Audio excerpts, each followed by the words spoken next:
여러분들은 지금까지 살면서 가장 기뻤을 때, 여러분들의 인생에 있어서 가장 기뻤을 때가 언제였던가요? 내가 그토록 계속해서 원했던 뭔가 어떤 물건, 선물을 받았을 때인가요? 아니면 내가 원하는 학교에 합격했을 때, 아니면 결혼했을 때, 또는 아기가 태어났을 때든지, 또는 여러분들이 직장을 첫 출근했을 때라든지 뭐 여러 가지 상황이 있겠죠. 내 인생에 가장 기뻤을 때가 언제였을까?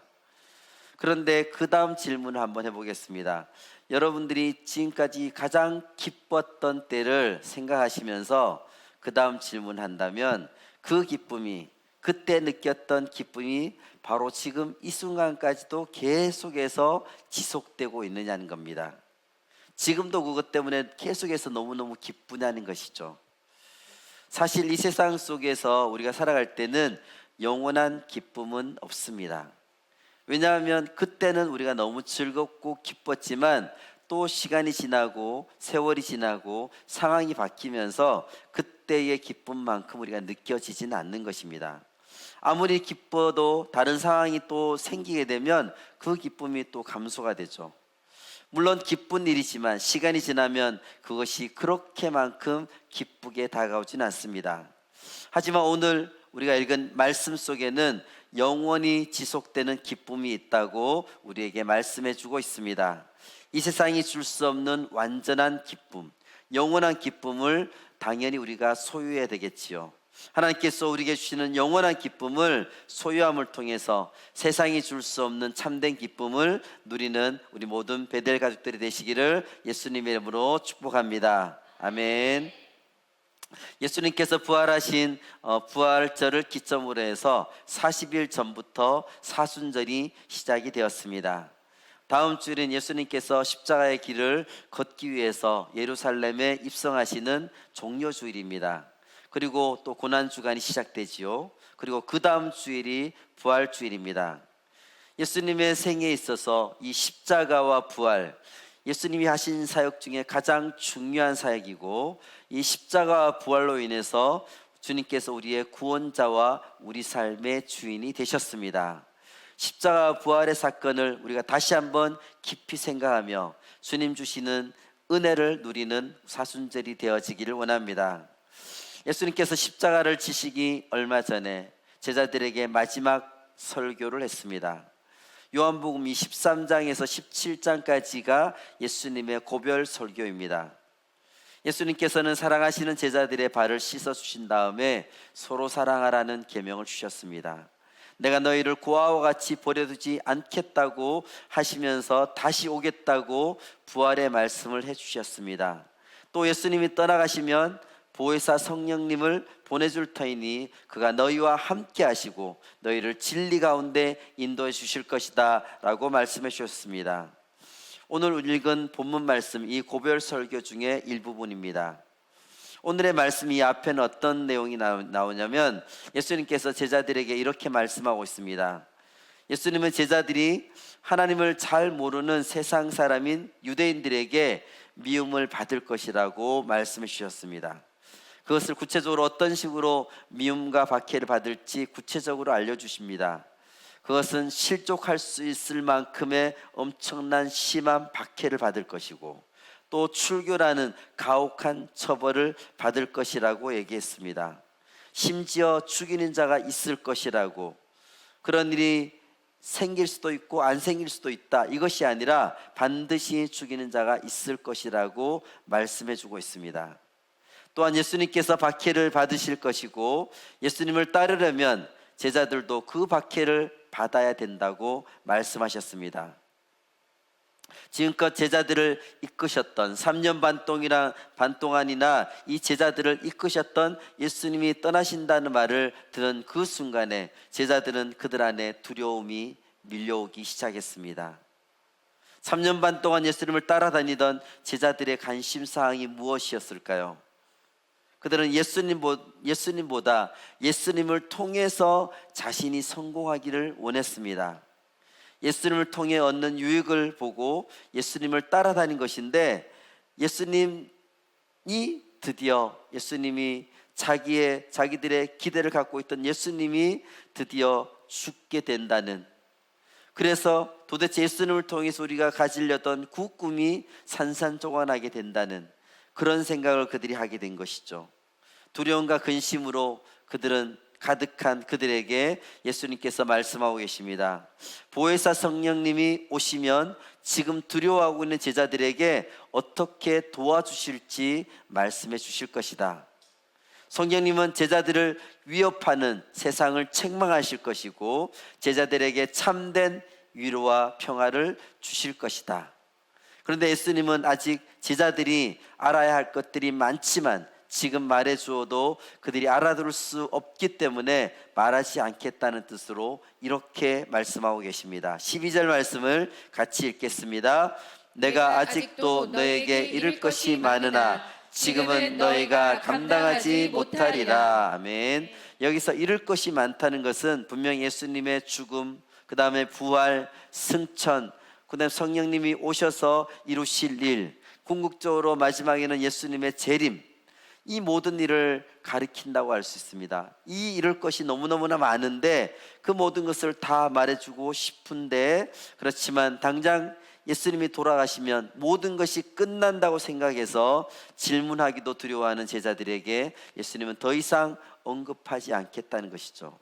그러나 지금은 너희가 감당하지 못한다는 이 말씀은, 지금은 감당하지 못하지만, 지금은 너희가 감당할 수 없지만 나중에는 너희가 감당할 수 있다는 뜻이 될 것입니다.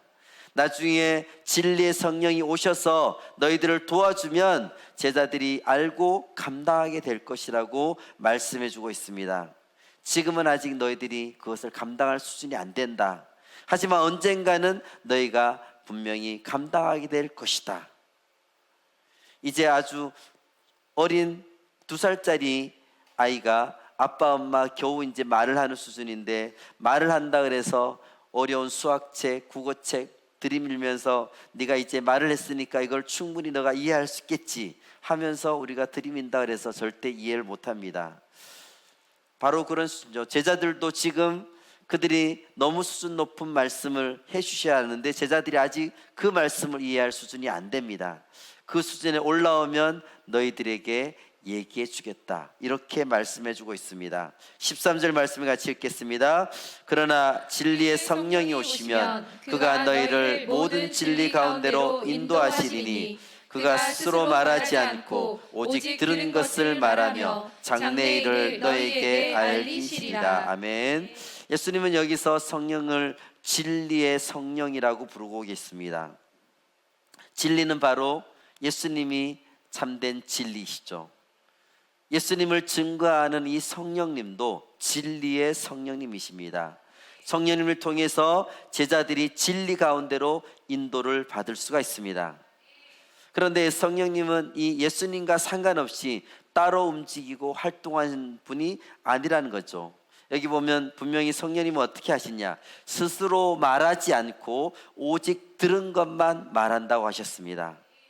하나님 아버지와 성자 하나님인 예수님을 통해서 들은 것만을 그대로 전하시는 분이 바로 성령 하나님이십니다. 아멘. 성령 하나님은 예수님께서 말씀하신 그대로 전달하는 것이 바로 성령 하나님의 역할입니다. 성령의 은사를 강조하는 사람들을 가끔씩 보면 너무나 그 은사, 아주 신비로운 현상, 거기에 집중할 때가 있습니다. 하나님의 말씀 없이 이 은사에만 집중하게 되면 제대로 된 성령의 역사가 나타날 수가 없습니다. 성령의 은사도 이 말씀을 중심으로 성령 하나님이 하시는 것이 예수님이 하셨던 그 말씀을 그대로 전달하는 것이기 때문에 말씀 가운데서 성령의 은사가 제대로 사용될 수가 있다는 것입니다. 여기서 성령님이 알려주실 장래일은 결국 예수님이 나중에 재림할 것을 포함해서 종말에 일어날 일들을 얘기하고 있습니다. 그것을 너희에게, 제자들에게, 이 교회에게 지금 말씀해 주신다는 것을 얘기하고 있습니다. 성경은 성령의 감동으로 쓰여진 책이 바로 성령입니다. 성령님께서 당신에게 주신 그 영감으로 기록된 성경을 우리가 알아들을 수 있도록, 우리가 말씀을 읽을 때 우리가 잘 알지 못하면 성령 하나님께 우리가 도움을 요청하는 것이죠. 성령 하나님, 이 말씀을 깨닫게 해달라고, 성령님의 영감으로 기록된 이 말씀을 내가 깨닫고 싶습니다. 이 말씀을 통해서 예수님에 대해서 내가 알게 하여 주시옵소서. 이 말씀을 통해서 우리 하나님을 제대로 알게 하여 주시옵소서. 이 말씀을 통해서 우리 교회가, 예수 그리스도의 몸된 우리 교회가 올바르게 세워지게 하여 주시옵소서. 그러니까 성령님이 역사하시는 곳에는 예수님의 영광이 나타날 수밖에 없습니다. 성령님은 하나님 아버지와 예수 그리스도의 영광을 드러내는 분이기 때문입니다. 지금까지 제자들은 예수님이 왕이 되시면 그 밑에서 내가 뭔가 한 자리라도 내가 해봐야지, 내가 한 자리, 중요한 자리를 내가 차지해야지, 이런 생각으로 따라다닌 제자들이 있었습니다. 그러니까 자기 자신의 영광을 구하면서 예수님을 따라다녔기 때문에 예수님이 그들을 떠난다고 하는 그 말을 들었을 때 그는 엄청나게 혼동스러웠겠죠. 그래서 그들은 예수님이 십자가에 못 박히실 때에 설마 그렇게 될까 하고 했지만, 그래도 분명히 예수님께서 뭔가 해결하지 않을까, 그것을. 그렇지만 무기력하게 십자가를 지고 골고다 언덕을 올라가서 그냥 십자가에 못 박혀 죽으시는 모습을 그들은 보게 되었습니다. 그래서 제자들은 진짜 이 세상이 끝난 것처럼, 그동안 내가 소망을 품고 따라다녔는데 이 세상을 다 잃은 것처럼 그러면서 예수님을 떠나게 된 것이죠. 베드로는 예수님을 3번이나 부인했고, 가룟 유다는 예수님을 배반했습니다. 가룟 유다는 상당히 똑똑한 사람이었기 때문에 제자들 중에 회개를 맡았던 사람이죠. 결국은 배반했습니다. 내가 원하는 길이 그것이 아니었기 때문에, 내가 원하는 길로 예수님이 가지 않았기 때문에 결국 예수님을 배반하게 된 것이죠. 우리도 신앙생활을 하면서 나의 영광, 내가 믿으면 뭔가 나에게 유익이 있을까? 우리 교회 다니면 내가 어떤 유익한 점이 나에게 있을까 하면서 나에게 이익을 위해서, 나의 영광을 위해서, 나에게 얻어지는 것, 그것이 나에게 우리가 최우선순위가 된다 그러면 분명히 말씀 가운데서 우리는 실망하고 실패할 수밖에 없습니다. 우리가 사람들과 간의 인간관계도 마찬가지죠. 사람들과 주고받고 이런 것이 있어야 서로를 믿고 신뢰할 수 있는 것이죠. 내가 이 사람 통해서 내가 저 사람 통해서 뭔가 빼먹어야지, 뭔가 저 사람 이용해서 내가 이득을 취해야지, 이렇게만 생각하는 사람을 우리가 만난다 그러면 그 사람하고 제대로 된 관계를 맺을 수가 없습니다. 마찬가지로 우리의 믿음 생활도 마찬가지죠. 내가 믿으면 뭐가 좋을까? 내가 믿으면 나에게 이익이 무엇일까? 이런 자세로 우리가 있다 보면 우리의 믿음은 절대 자랄 수가 없습니다. 우리가 정말로 성령 하나님을 의지하면서 살아가면 나의 영광이 아니라 주님의 영광을 추구하게 됩니다. 우리가 철이 든다고 하는 것이, 우리가 어렸을 때는 우리가 얘기하는 것이 이거 내 거야, 안 뺏길 거야, 내가 가질 거야, 이렇게 하면서 계속 어렸을 때는 내 거 이런 말을 쓰다가 우리가 점점 나이가 들면서 엄마 아빠의 생일도 챙기고 축하도 해드리면서 감사하다는 말도 하고, 그러면서 우리의 철이 들기 시작하는 거죠.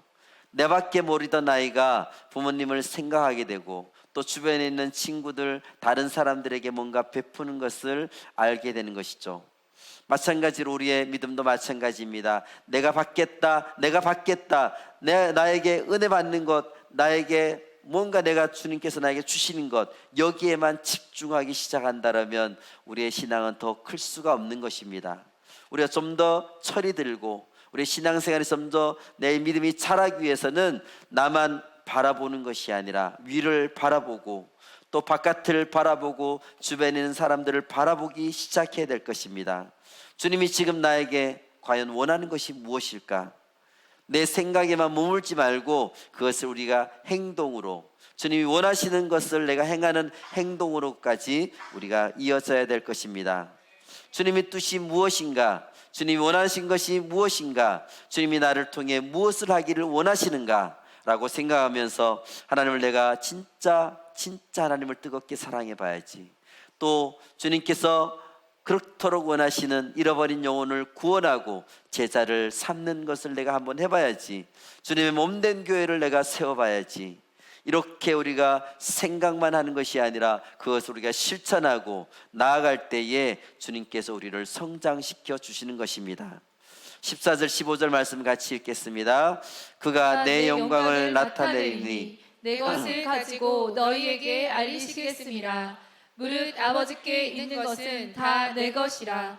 그러므로 내가 말하기를 그가 내 것을 가지고 너희에게 알리시리라 하였노라. 아멘. 예수님은 자신의 삶이 아버지 하나님께도 영광이 된다는 것을 이렇게 표현했습니다. 예수님이 아버지 하나님의 것을 말씀하시고 성령님을 통해서 예수님의 것을 제자들에게 알리시는 것이 바로 하나님 나라의 질서라고 할 수 있습니다. 우리에게 알려주셔야 우리를 통해 이 땅에 하나님의 나라가 세워지게 될 것이기 때문입니다. 주님의 몸된 교회가 바로 서기 위해서는 지도자 몇몇, 사역자 몇 명, 그 사람들만 하나님의 뜻을 알아서는 안 되는 것입니다. 우리가 이단을 한번 생각해 보면 알 수 있습니다. 이단들은 그들 가장 고위층에 있는 그 몇 명의 사람들이 아주 비밀스러운 것을 공유하고 있습니다. 그래서 그들만이 그 이단에서 어떤 왕이 되는 것이죠. 가장 높은 왕의 노릇을 하고 그렇게 자기들만이 뭔가를 가지고 있고 다른 사람들은 무조건 따라오라 이렇게 얘기하고 있습니다. 이것은 분명히 잘못된 모습이죠. 교회가 제대로 서려면 우리 모두가 주님 주신 생각을 같이 공유해야 될 것입니다. 주님 주신 생각을 같이 나눠야 될 것이고 같은 마음으로 나아가는 것이 필요합니다. 예수님은 하나님의 뜻을 우리 모두에게 알려주기 위해서 먼저 가시면서 성령 하나님을 우리에게 보내주셨습니다. 성령 하나님을 통해서 우리가 모든 것을 같이 알기를 원하시고 성령 하나님을 통해서 우리가 같은 마음으로 우리가 사명을 이루기를 하나님께서는 원하십니다. 예수님, 우리 모두가 이 세상에서 어떤 나의 어떤 지적인 수준 또는 경험, 연륜 이런 거 상관없이 모두가 주님이 주신 진리를 제대로 알기를 원하십니다. 지금 우리가 믿고 있는 것을 잘 살펴보시길 바랍니다. 우리는 아는 대로 믿습니다. 그런데 그래서 문제가 있는 거죠. 지금 우리가 믿고 있는 것은 아는 대로 믿는 것이죠. 제자들이 알고 믿었던 것이 무엇일까요? 그들은 잘못된 기대, 권력에 대한 욕심, 예수님이 되시면 나도 뭔가 중요한 것을 차지하겠다는 그들의 욕구, 그런 것들이 그들의 어떤 영적인 생각을 마비시켰죠. 그래서 이 세상이나 세상에 있는 권력이 전부가 아니라 그보다 더 영광스럽고 복되고 모든 사람을 영광스럽게 하는 그 하나님 나라의 일을 그들은 그것 때문에 생각하지 못했던 것입니다. 모든 사람이 영광스럽게 살아가는 것이 분명히 하나님의 뜻인데 자기들만 영광스럽게 살겠다고 생각하고 있으니까 주님이 아무리 말씀을 해도 그 뜻을 그들이 제대로 깨닫지 못하는 것입니다. 그러다 보니까 자신들의 기대인 소망인 예수님을 따라다니면서 한 자리를 차지하겠다는 그들의 기대가 예수님의 죽음으로 무너졌을 때 그들은 뿔뿔이 다 도망가고 말았습니다. 그래서 예수님은 우리의 불안과 염려를 참된 평안으로 바꾸어 주시고 우리가 진리의 길을 걸어갈 수 있도록 진리의 영이신 성령님을 우리에게 보내주십니다. 그래서 우리는 이 성령 하나님을 의지하면서 매일매일마다 바르게 주님 주신 그 길을 온전히 걸어갈 수 있게 되는 것입니다. 이제 조금 있으면 예수님을 보지 못하겠고 또 조금 있으면 보리라는 말씀을 가지고 이 제자들 사이에서 논쟁이 벌어지고 있습니다. 16절 17절 말씀을 같이 읽겠습니다. 조금 있으면 너희가 나를 보지 못하겠고 또 조금 있으면 나를 보리라 하시니 제자 중에서 서로 말하되 우리에게 말씀하신 바 조금 있으면 나를 보지 못하겠고 또 조금 있으면 나를 보리라 하시며 또 내가 아버지께로 감이라 하신 것이 무슨 말씀이냐 하고. 이 16절에서 이 19절 사이에는 이게 7번이나 나오는 중복돼서 나오는 표현이 있습니다. 그것이 바로 조금 있으면이 7번이나 나오고 있습니다. 앞에서 제자들이 차마 던지지 못했던 질문이 뭐냐면 예수님 어디로 가십니까?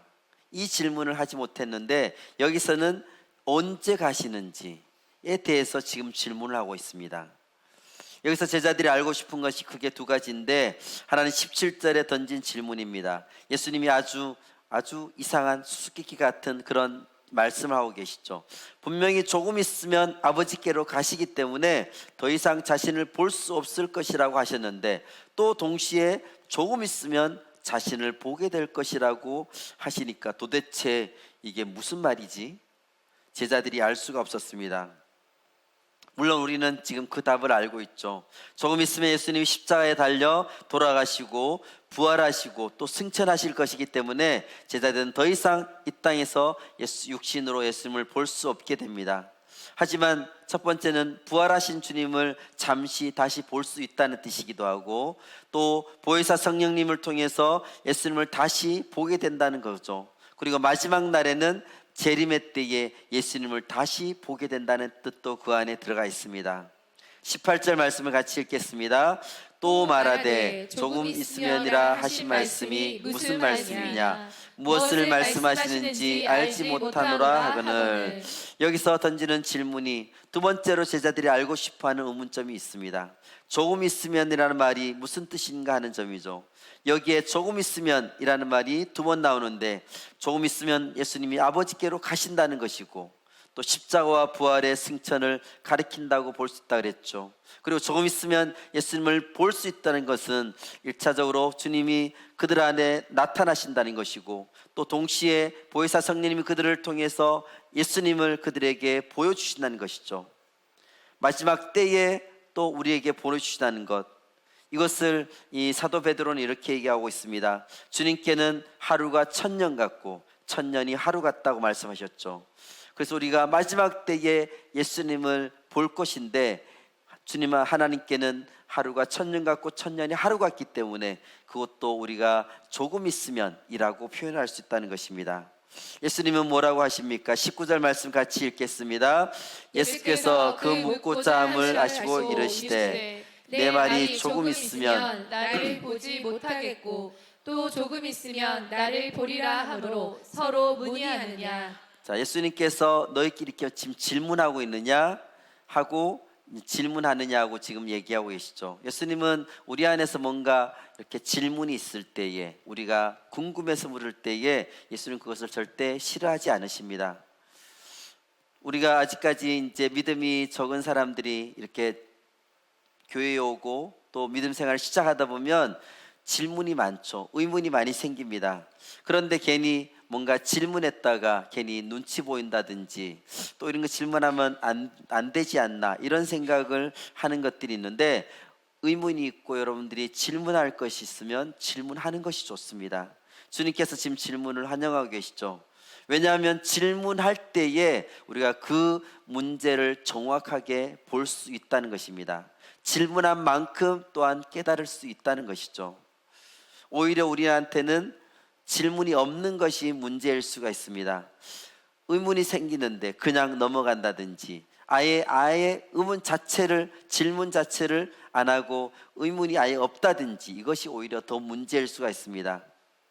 왜냐하면 우리가 다루는 이 영역은 영적인 영역이기 때문에, 신비한 영역이기 때문에 우리에게는 당연히 질문이 많을 수밖에 없습니다. 이 무한한 세계를, 유한한 우리가 당연히 영적 세계를 깨닫기 위해서는 여러 가지 질문을 해야 되는 것이 당연할 것입니다. 물론 우리가 더 이상 의심하지 않고 받아들여야 되는 진리들도 많이 있죠. 하지만 또 이런 진리들도 우리가 뭔가 의심을 하고 질문하고 하면서 내 안에 확고하게 우리 안에 진리로 다가올 수 있게 되는 것입니다. 다시 말해서 우리는 아무리 많은 사람들에게 분명히 진리라고 하더라도 내가 깊이 이것을 묵상하면서 그 뜻이 내 안에서 다시 자리 잡을 때에 비로소 나를 살리는 진리의 말씀, 생명력 있는 진리가 우리 안에서 이루어질 수가 있습니다. 요한복음 1장 1절에서 보면 태초에 말씀이 계시니라, 이 말씀이 헬라어로 로고스라고 합니다. 말씀은 우리에게 주어진 것이죠. 우리에게 문자로 주어진 그 하나님의 말씀이 바로 로고스입니다. 그런데 우리가 뭔가 계속해서 말씀을 읽다 보면 그 말씀이 매 계속 읽었던 말씀이지만 갑자기 나에게 확 다가올 때가 있습니다. 이 말씀이 나에게 분명히 꽂혔다면, 나의 심령을 울렸다면 이전에도 알고 있었던 그 로고스의 말씀이 나에게 이 순간 레마의 말씀이 되는 것입니다. 내게 의미 있는 말씀이 되는 것이고 나를 움직이는 말씀이 되는 것입니다. 그래서 로고스가 레마로 되는 그 역사가 우리의 믿음을 성장시켜 주는 것입니다. 우리가 계속해서 말씀을 통해서 말씀 속에서 나오는 예수님, 말씀 속에서 나오는 예수님이 아니라 예수님이 나의 주인 되신 예수님, 이렇게 고백할 때에 주님이 우리 가운데서 역사하실 수가 있습니다. 우리가 절대 우리의 지식적인 것에 말씀이 머물러서는 안 됩니다. 그 말씀이 우리 안에서 살아서 역사할 때에 레마의 말씀이 되어서 내 안에서 살아 역사할 때에 우리의 삶이 변화될 수가 있는 것입니다. 우리가 어떤 특별한 약을 내가 어떤 사람한테 받았다. 그럴 때 너무 좋아 너무 좋아하고 그 약을 받고 가만히 있다 그러면 절대 그 약의 효능은 우리 몸 안에서 일어날 수가 없습니다. 약이 필요해서 뭔가 그것을 내가 받았다면 그 약을 먹어야지만 우리 안에서 그 약의 효과가 나타나는 것이죠.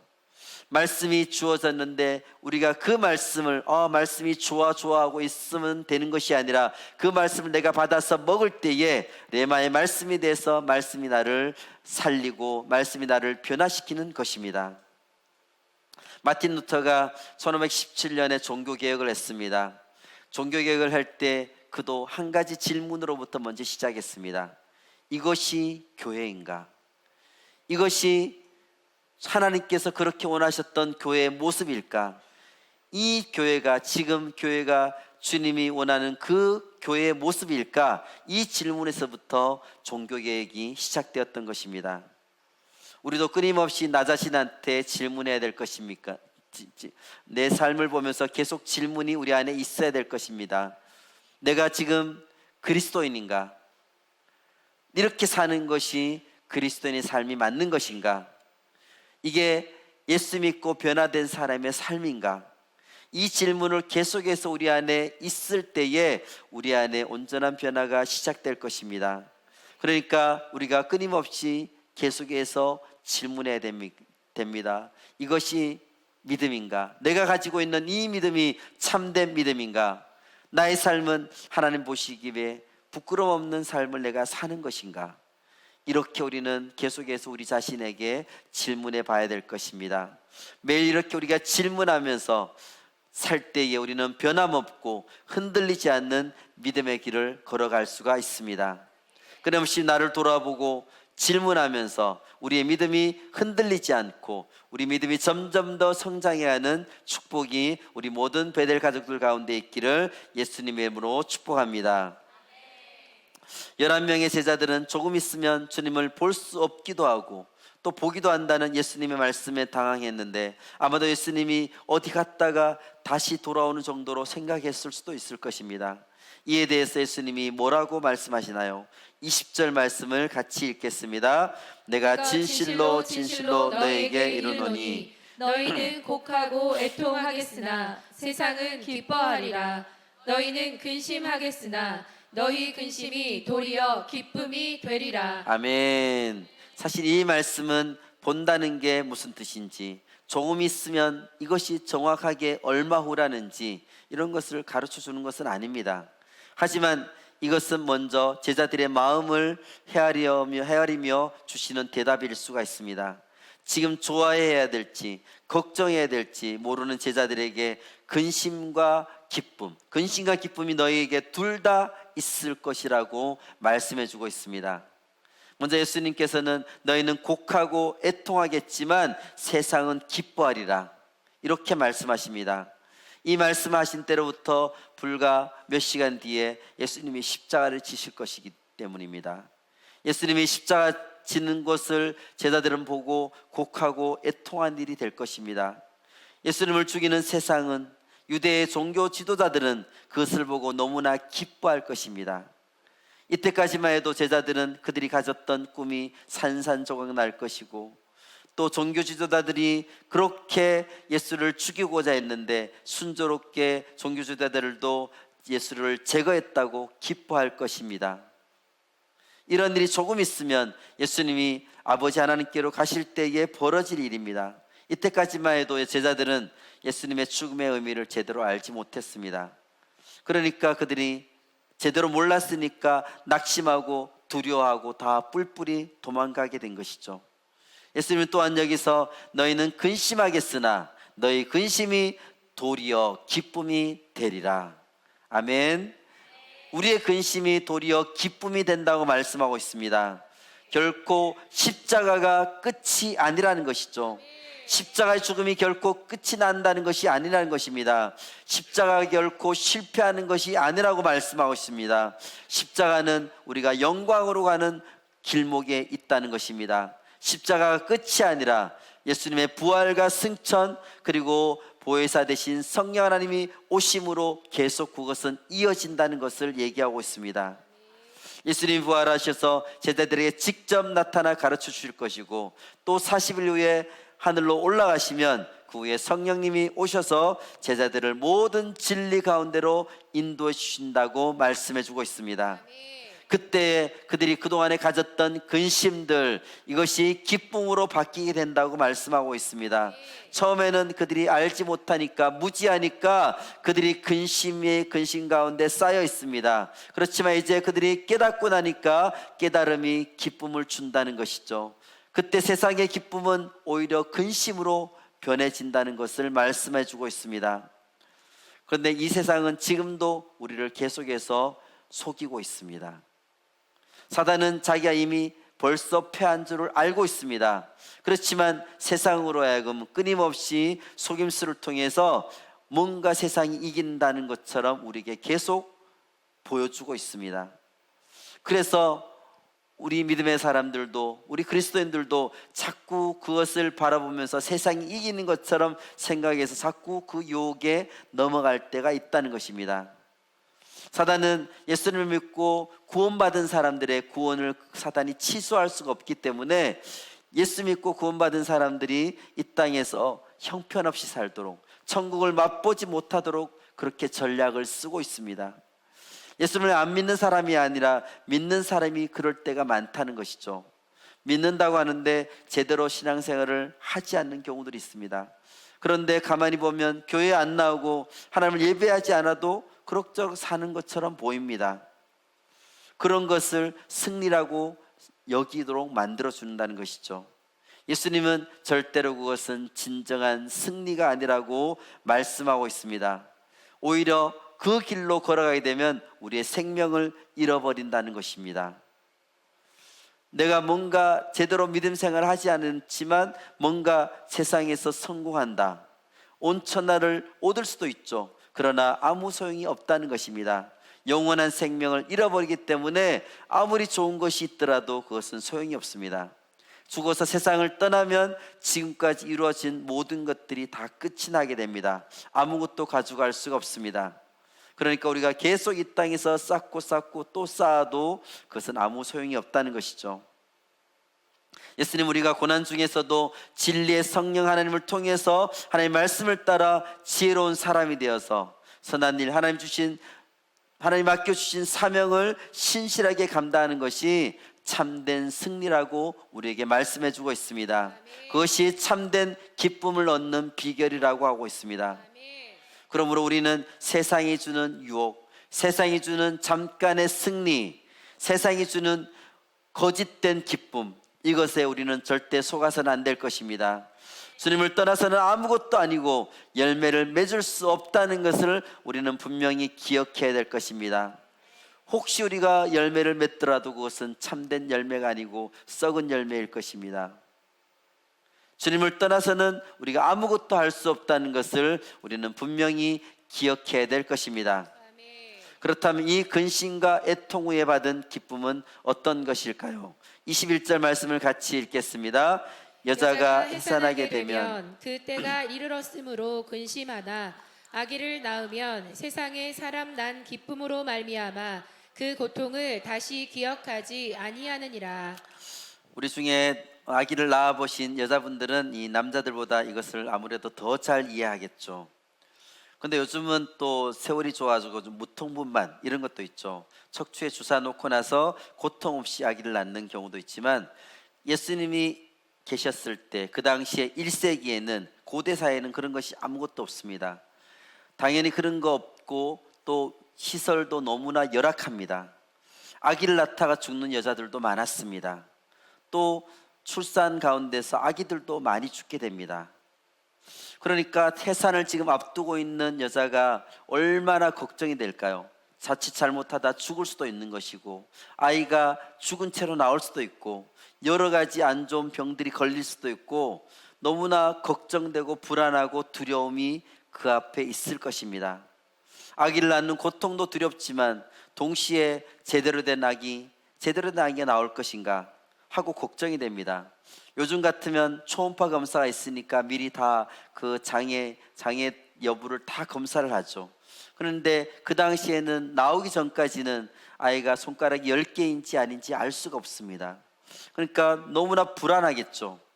그러나 그가 해산하고 난 다음에는 그 고통을 기억하지 않을 만큼 엄청난 기쁨을 아이를 통해서 누리게 되는 것입니다. 그렇다고 해서 이 해산의 기쁨, 이것이 계속해서 우리의 삶 가운데 지속되는 것은 아닙니다. 그처럼 엄청난 기쁨을 안겨다 준 아이가 자라면서 또 때로는 부모에게 근심이 되고 고통을 안겨주기도 하고 슬프게 하거나 화를 나게 하는 경우들도 많습니다. 왜 그럴까요? 생명이 태어났을 때의 엄청난 기쁨, 그 기쁨이 평생토록 지속되면 얼마나 좋을까요? 그렇지만 그것은 결코 우리의 인생은 불완전하고 유한하기 때문에 그것은 일시적인 기쁨은 우리에게 줄 수가 있지만 결코 변함없는 영원한 기쁨을 우리에게 줄 수는 없습니다. 그래서 예수님은 이렇게 지금 말씀하고 있습니다. 22절 말씀을 같이 읽겠습니다. 지금은 너희가 근심하나 내가 다시 너희를 보리니 너희 마음이 기쁠 것이요 너희 기쁨을 빼앗을 자가 없으리라. 아멘. 내가 다시 너희를 보리니, 이 말씀은 부활하신 예수님께서 제자들에게 나타나실 것을 말씀해 주고 있습니다. 예수님의 십자가의 죽음으로 애통하고 근심하던 이 제자들이 부활하신 주님을 만나고 그 생명으로 인해서 기뻐할 것은 너무너무 당연한 것이죠. 그런데 예수님은 그 기쁨이 어느 누구도 빼앗을 수 없는 기쁨, 어느 누구도 빼앗을 수 없는 기쁨이라고 말씀해 주고 있습니다. 다시 말해서 어떤 사람에 의해서 또 어떤 상황에 의해서 이것은 없어지지 않으면 빼앗기지 않는 기쁨이고 영원한 기쁨이 된다는 뜻입니다. 이렇게 부활하신 예수님으로부터 비롯된 기쁨이 영원한 기쁨이 될 수 있을까요? 부활하신 예수님의 생명은 우리의 인간의 생명과 완전히 다르기 때문에, 부활하신 예수님은 영원한 생명이기 때문에 우리는 이 기쁨이 영원할 수 있다는 것입니다. 이 세상에 완전한 영원한 생명은 없죠. 그런데 예수님이 바로 영원한 생명이시기 때문에 우리는 이 기쁨이 우리에게 영원할 수 있다는 것입니다. 죽음을 깨뜨리고 부활하신 예수님이 생명이 그 안에 있기 때문에 참 생명, 영원한 생명, 완전한 생명 되신 예수님이기 때문에 우리는 이 안에서, 이 기쁨 속에서 영원함을 맛보고 완전함을 맛보고 참된 기쁨을 우리가 맛볼 수가 있을 것입니다. 예수님의 제자들이 주님의 고난을 따라 십자가의 길을 기꺼이 걸어가면서도 기쁨을 빼앗기지 않을 것이라고 하신 이유 두 가지가 있는데, 첫째는 그들에게 깨달음을 주신 것입니다. 23절 말씀 같이 읽겠습니다. 그날에는 너희가 아무것도 내게 묻지 아니하리라. 내가 진실로 진실로 너에게 이르노니 너희가 무엇이든지 아버지께 구하는 것을 내 이름으로 주시리라. 그날이라는 말은 구약에서 이제 여호와의 날이라고 불리는데, 우리가 마지막 때의 종말을 가리키는 표현입니다. 주님의 십자가와 부활과 승천 후에 올 날, 그날이 바로 그날, 마지막 예수님의 재림의 때를 얘기하고 있죠. 그날 보혜사 성령님이 오셔서 우리를 모든 진리 가운데 인도하시게 됩니다. 그래서 더 이상 예수님에 대해서 또 하나님에 대해서 우리가 오해하지 않을 수 있습니다. 올바르게 우리가 인도하시는 성령님의 인도하신 가운데 올바르게 진리 가운데 우리는 인도받을 수가 있게 된다는 것입니다. 그때 제자들은 예수님이 하나님의 아들로서 하나님의 뜻을 따라 이 땅에 오셨음을 온전히 믿게 될 것이고, 그분이 살아계셔서 지금도 하나님 나라를 다스리심을 믿게 될 것입니다. 그래서 아무도 제자들의 그 기쁨을 빼앗을 수 없다는 것입니다. 제자들의 기쁨을 빼앗을 수 없는 또 다른 이유는 그들의 바로 기도 때문입니다. 24절 말씀을 같이 읽겠습니다. 지금까지는 너희가 내 이름으로 아무것도 구하지 아니하였으나 구하라 그리하면 받으리니 너희 기쁨이 충만하리라. 아멘. 아멘. 고난과 어려움을 당할 때에 우리에게 좋은 것은, 우리에게 너무나 좋은 것은 우리가 기도할 수 있다는 것이기 때문입니다. 기도의 영역이 미치지 못하는 것은 없습니다. 우리가 기도하면 어느 곳이든지 아무리 멀리 떨어진 곳이라도 하나님이 직접 가셔서 역사해 주십니다. 우리 자신이 고난과 어려움을 당할 때에 기도할 수 있다는 것이 우리에게는 너무나 큰 감사의 제목이 됩니다. 기도는 감사할 일이지 우리가 기도는 우리의 부담이 되는 것은 아니라는 것입니다. 우리의 기도에 응답하시는 주님이 계시기 때문에 우리는 고난 중에도 기뻐할 수가 있습니다. 예수님은 무엇이든지 아버지께 구하는 것을 주시겠다고 말씀하고 있습니다. 내 이름으로 구하는 것, 예수님 이름으로 구하면 주시겠다고 말씀하고 있습니다. 그래서 우리가 매번 기도할 때마다 마지막에 예수님 이름으로 기도합니다. 이렇게 기도하는 것이죠. 만약에 내가 내 이름으로 기도한다면 그것은 절대 효력이 없습니다. 예수님의 이름으로, 예수님을 의지해서 우리는 기도할 때에 하나님께서 우리의 기도를 들어주십니다. 근데 여기서 무엇이든지 구하라 그러는데 무엇이든지 내가 원하는 것 뭐든지 기도하면 다 응답된다는 뜻은 아닙니다. 여기는 전제 조건이 있죠. 무엇입니까?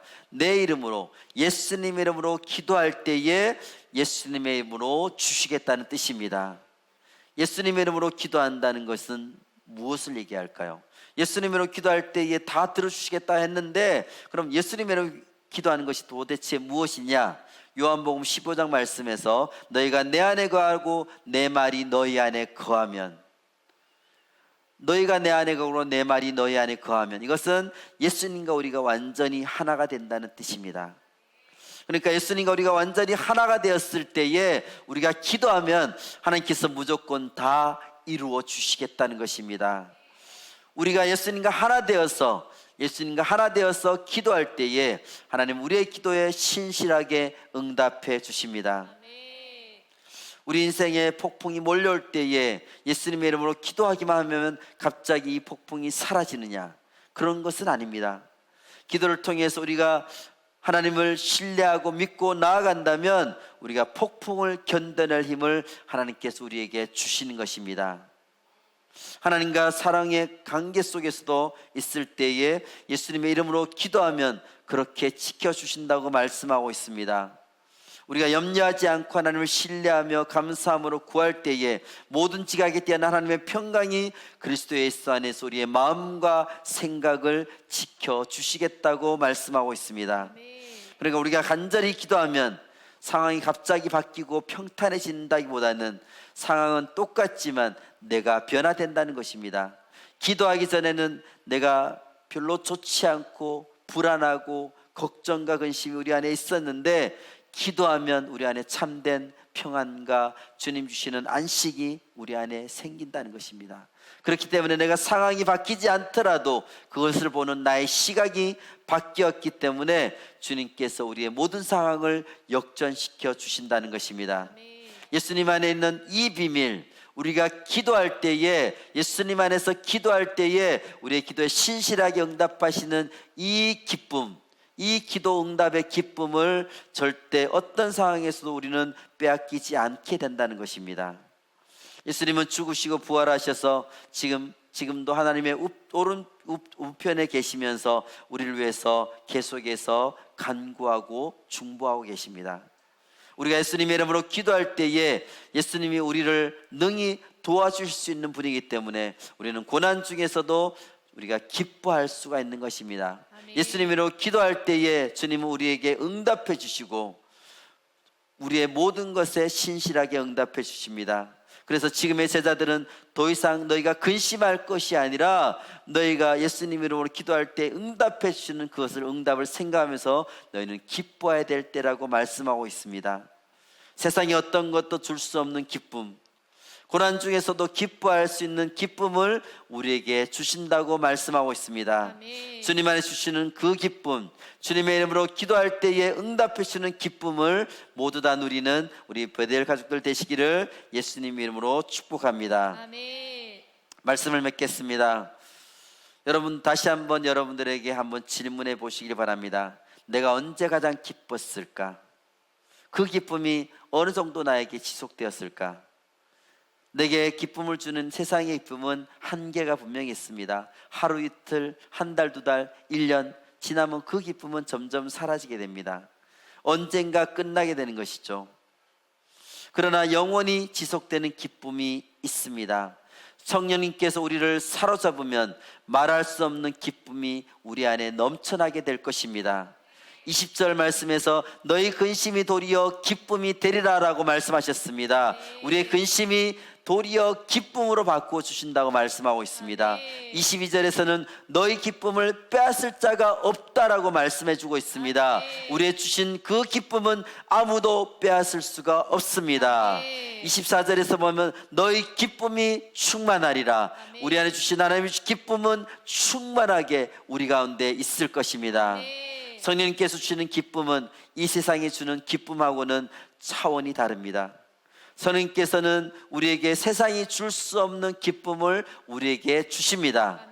그 기쁨이 우리에게 충만하게 주실 것입니다. 성령님께서 우리로 하여금 우리가 맡은 사명을 감당할 수 있게 해주시고 또 그것을 통해서 우리가 성령이 누리는 그 기쁨을 누릴 수 있도록 해주신다는 것입니다. 우리가 주님 주신 사명을 감당할 때에 우리에게 주시는 기쁨은 바로 우리가 영혼 구원의 기쁨을 우리가 누릴 수 있다는 것이죠. 이 기쁨은 우리 삶에 있어서 최고의 기쁨이 될 것입니다. 그래서 우리 교회는 영혼을 구원하고 제자 만드는 일을 통해서 주님의 교회를 세우는 것을 위해서 힘쓰며 나아가고 있습니다. 그렇게 살아가는 사람은 이 세상에서 줄 수 없는 기쁨을 맛보게 됩니다. 그 기쁨은 영원한 기쁨입니다. 왜냐하면 생명을 구원한 것은 영원한 가치가 있는 일이기 때문입니다. 우리가 하는 일 중에 여러분들이 하고 있는 일 중에서 영원한 가치가 있는 일이 얼마나 될까요? 그런데 이 영혼을 구원하는 이 일은, 제자 만드는 일은 영원한 가치를 가진 일입니다. 영혼 구원할 때에 주시는 기쁨은, 이 기쁨은 성령의 열매 중에 하나입니다. 성령의 열매 중에 하나가 바로 기쁨입니다. 이것은 내가 노력해서 얻으려고 해서 얻는 이 세상이 주는 기쁨이 아니라는 것입니다. 내가 노력한다고 얻는 기쁨이 아닙니다. 우리가 땀 흘려서 노력한다고 얻는 기쁨하고는 차원이 다릅니다. 노력해서 애써 얻어지는 그런 기쁨이 아니라 성령의 역사를 통해서 우리에게 주어지는 기쁨입니다. 기쁨이 있으면, 내 안에 성령의 기쁨이 있으면 바로 내가 성령의 사람이라는 증거가 되는 것이죠. 그래서 우리는 성령 하나님이 주시는 이 기쁨을 절대 놓치지 않으시기를 바랍니다. 포도나무는 포도 열매를 맺게 되죠. 그 나무가 포도를 맺는 것을 보고 우리는 이 나무가 바로 포도나무인 것을 정확하게 알 수가 있습니다. 성령의 열매가 바로 그렇다고 얘기할 수 있습니다. 기쁨이 일어날 때에 성령님께서 역사하셨음을 우리가 알 수 있을 것이고, 그 사람이 참으로 성령이 주는 기쁨을 누리고 있다는 것을 우리가 확인할 수 있습니다. 그러므로 우리는 영혼을 구원하여서 제자를 만드는 우리 교신 이 사명을 위해서 최선을 다해서 나아감으로써 아무도 빼앗을 수 없는 기쁨, 성령님이 주시는 그 기쁨을 모두 다 누려야 될 것입니다. 우리의 근심을 변하여서 기쁨이 되는 축복을 우리 모두가 누리기를 원합니다. 우리 기도를 통해서 응답받는 기쁨을 우리 모두가 누리기를 바랍니다. 우리를 변화시키는 성령님을 통해서 우리 안에 참된 기쁨이 회복되어지기를 원합니다. 예수님께서 가심으로 우리에게 보내주신 성령 하나님을 통해서 이 세상에 줄 수 없는 참된 기쁨을 누리는 우리 모든 베델 가족들 되시기를 원합니다. 우리가 성령 하나님과 동행할 때에, 늘 동행할 때에 우리 안에 참된 기쁨이 충만하게 될 것입니다.